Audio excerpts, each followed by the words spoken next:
gimpy if you haven't noticed. I'm not going to talk about that in a minute. Called to be, right? So, you know, Ken and I both have a theater background. This is a point where Ken and I share a commonality. And my background in theater tends to run towards more the classical theater, and his, of course, runs towards musicals. So with him, you get Hamilton, and with me, you get Shakespeare. I honestly had a moment after Hamilton last week, and I thought, how does anybody follow that? Like, wow. And I thought, you know, I'm just going to show up.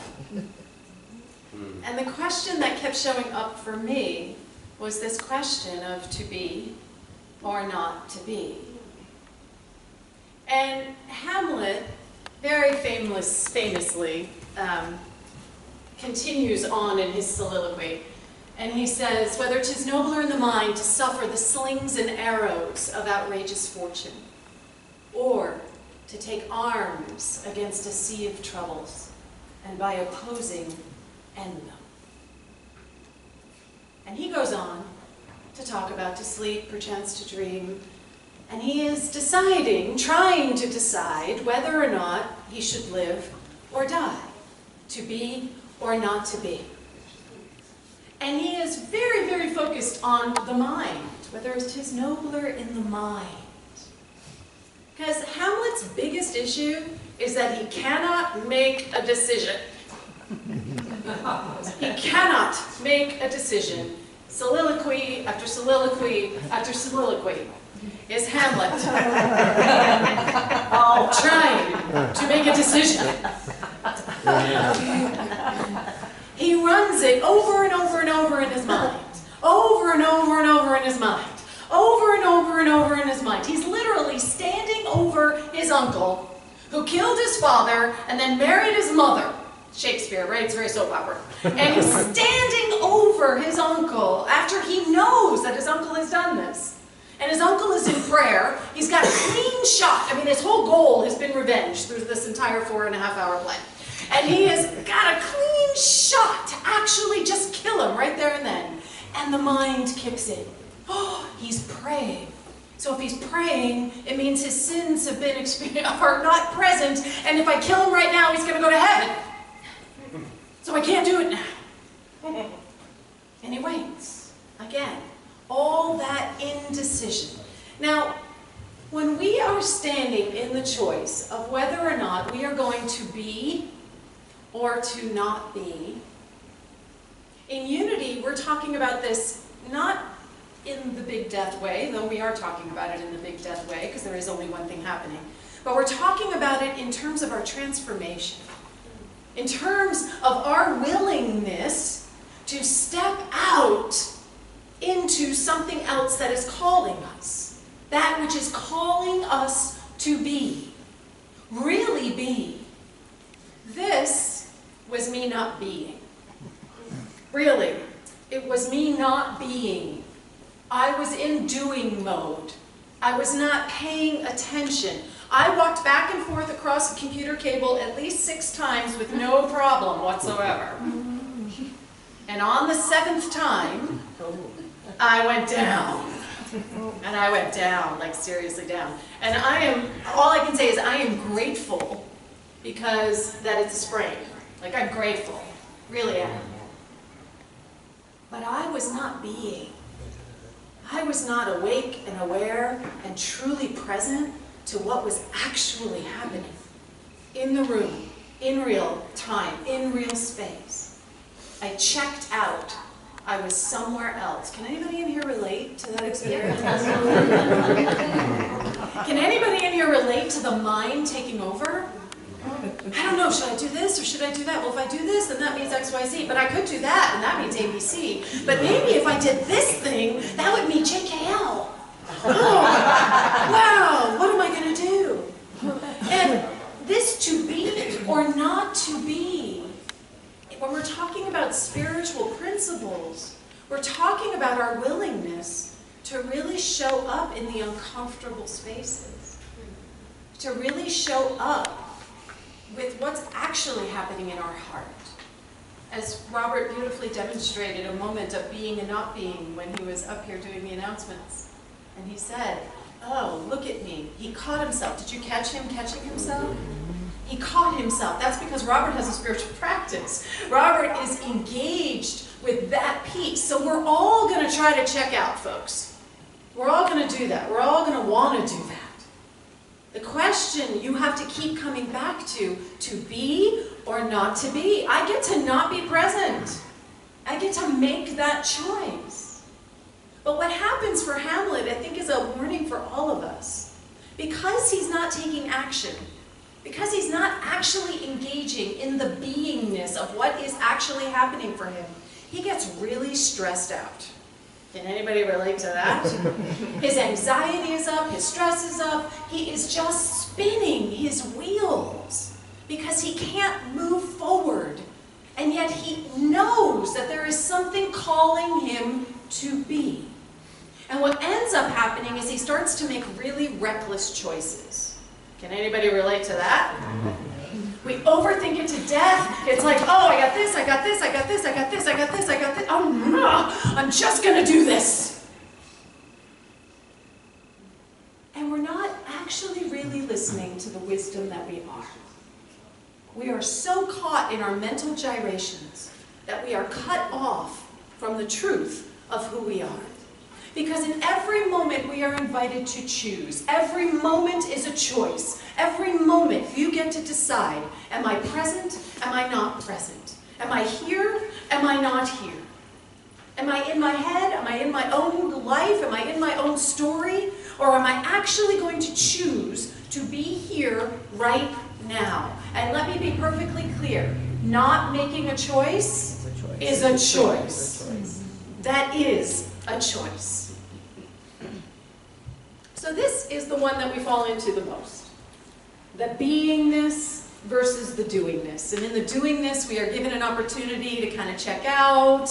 We're so focused on what's coming down the line. We're so focused on what's in the future. Our focus is always on what is over there, that we're not paying attention to what's right now in front of us. And see that little speedy little doingness? That is how I sprained my wrist. That was me. Speedy, moving forward without truly being present. So another way for us to think about to be or not to be is mindful or mindful.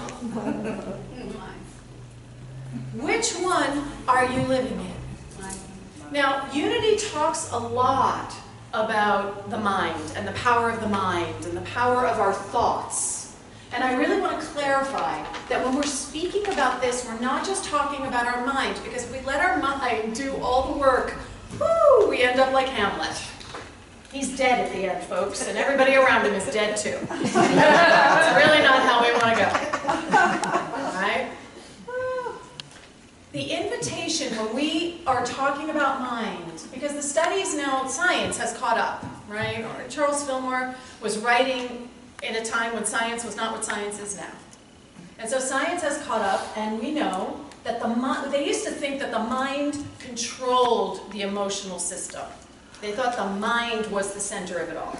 And what they have learned in studies is actually that the heart can also generate something. It can start from the heart and then you have a thought. It doesn't work that you have a thought. It doesn't have to work that you have a thought and it goes to your beingness. And when we say mind, we're going to expand this even more. When we say mind and we're talking about the brain and we're talking about our neuroscience, every single inch of your body is part of your mind. You have neurotransmitters and nerve endings running all the way down your back, running everywhere through your body. And that is your mind. How aware of it are you? How present to it are you, really? Are you mindful or are you mindful? So Hamlet says or take arms against a sea of troubles, and by opposing end them. So he's talking about the struggles of the mind, the struggles that we get caught in, the way that we create our own suffering. We were talking about this in the Absolute Abundance class, and this idea that pain is here, but suffering is optional. So our arms against a sea of trouble, our arms against that suffering, our arms against all the ways that we spin out and allow ourselves to lose the centeredness of who we actually are our spiritual practices. They call us home. They remind us who and what we truly are. And in each of us, this is what we're shooting for, because you can't just be, or you'll just be sitting on a cushion all day long and you'll starve to death. And we do need the doing, but what we want is that, I love my little Venn diagram, we want that little sweet spot where the doingness is arising from the beingness, and the beingness is arising from the doingness, because they're all one thing. So my question for you is, who have you come here to be? What's calling you to be? And I want to do a really short exercise. So if you pull out your programs, there's room on the back for you to take some notes. And I just want to do a really short little exercise. Something I do in my shadow, with my shadow class. So if you took the class with me, this might be familiar. But we're just going to take a moment, and once you get, everybody got your programs and a little pen? They're on the front of the chairs. And I just want you to take a moment and close your eyes and open your heart. And I want you to think about somebody that you admire. Somebody who you admire. It could be somebody that you actually know personally, or it could be someone out in the world doing things that stir you, that attract you, that lighten you, that inspire you. Who, and I want you to see that person that you admire. And I want you to think about, what are 3 qualities that they have that you think are just awesome? 3 things that they are in the world. And I want you to write them down, what those 3 things are. Maybe they're compassionate, maybe they're loving, maybe they're inspiring, maybe they're authentic, whatever it is that allows you to feel that there's something about them that you admire.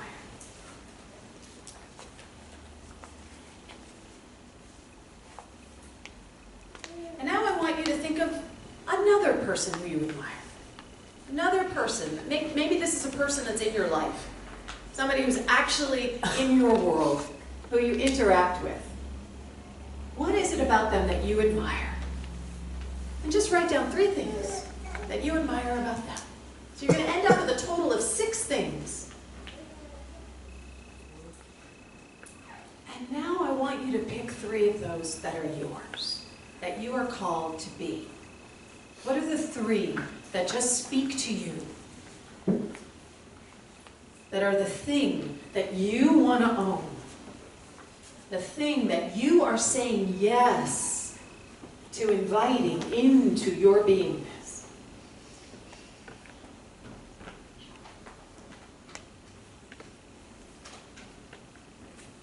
Who have you come here to be?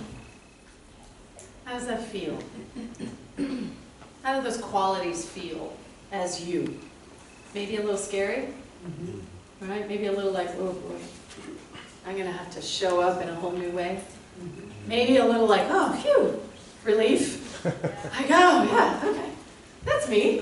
I'm going to claim that. So the invitation is to be with whatever's coming up for you around that. You are attracted to those people, the admiration that you have for those aspects and those other people. We know that there is no other. There is only one activity happening. So what you're seeing out there as them is actually what you, it's reflection of you. So the invitation is to own it. The invitation is to claim it. The invitation is to activate it. The doingness is grounded in who you have come here to be. And when you forget who you have come here to be, and you want to kill somebody because they are just making you so angry, we take a breath and we remember who we came here to be. So I have some up here on my slide, but we are infinite. So you just kind of isolated 3 of them. You should see my I have come here to be list. It just keeps growing and growing and growing and growing. Every time somebody annoys me and I have to figure out how I could show up to meet that, that's another thing I have come here to be. More love, more patience, more compassion, more open-heartedness, more forgiveness, more light, more love. So who have you come here to be? Because we are our choices. This is truth. We are our choices. And the invitation from Unity is always to choose from the highest and the best. To choose from the thing that is the most divine awareness that you have of yourself. And when we choose from there, we don't end up doing things like this to ourselves. It's not that something like this might not happen to me, but I was asleep at the wheel. And I own that I was asleep at the wheel. So, to be or not to be, what are you going to choose? I invite you to choose beingness. Because truly, it is so much easier. Really, it is so much easier than all of that suffering and all of that strife. Find that sweet spot. That sweet spot in the being and the doing. Use your spiritual practices. Come here even on days like this, when travel is a little more challenging. It's a perfect opportunity to practice that we are here to be. So what are some of the things you guys are here to be? Patient. Forgiving. Forgiving. How many people had forgiving on there? I did. Self-loving. Self-loving. That's a great one. More self-loving. More self-loving. Yeah. Organized. Organized. I love that. I have come here to be organized. That's awesome, Ellen. What else? Compassion. Risk take. I have come here to be a risk taker. Ooh, we like that one, right? What else? Compassion. I have come here to be having 5 years, so I can hear all of that at the same time. Accepting. Accepting. Generous. Generous. Authentic. Authentic. Connected. Connect. Ooh, these are great. Kind. Kind. Compassion. Compassionate. Bold. Oh, yeah. How about adventurous? Creative. Yeah, adventurous. Creative. Yeah. Is that yours, Kate? Yes, it is. Adventurous. Funny. What? Funny. Funny. I love that. I've come here to be funny. Alan. Competition. Franchise on it. So my invitation to you is take these qualities, what it is that speaks to you, and look at how you can actually apply them in your day. And at the end of your day, literally at the end of your day, take stock. How funny was I today? How organized was I today? Not as a way of beating yourself up. This isn't about like, I'm another way to like make ourselves miserable and suffer and lash ourselves. Oh, I wasn't very funny today at all. It's an invitation to be present to who and what you're actually showing up as. Because if it's just living in your head, it is not actually in time and in space. We have to actually activate it. So let's take this into our time of meditation, the invitation to continue to listen to what we are called to become, to be.